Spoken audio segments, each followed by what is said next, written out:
Hopes of finding more survivors under the rubble are dimming, even as dozens of rescue teams from all over the globe are on overdrive, digging and clearing up concrete slabs and twisted steel amidst freezing temperatures and a body count north of 21,000 in mind. Our Meg Luna provides us with more in this story.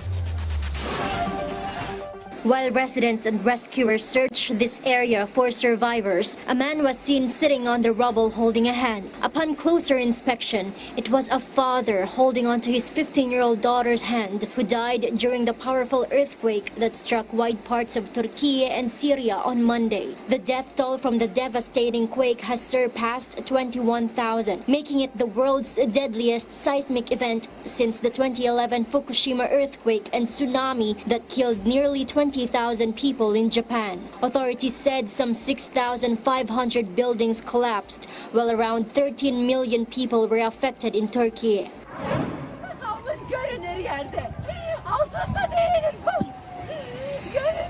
Demolished buildings and mourning families can be seen on the streets as rescuers continue their desperate search for survivors.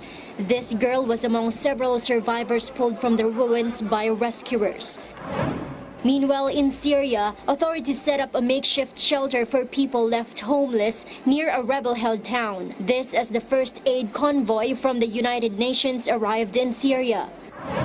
Meanwhile, Turkish President Recep Tayyip Erdogan vowed to provide cash assistance to affected residents during his visit to Gaziantep. Members of the U.S. Agency for International Development's Disaster Assistance Response Team have also arrived in Turkey to join the international relief efforts. It also vowed to provide $85 million in urgent humanitarian assistance to both Turkey and Syria.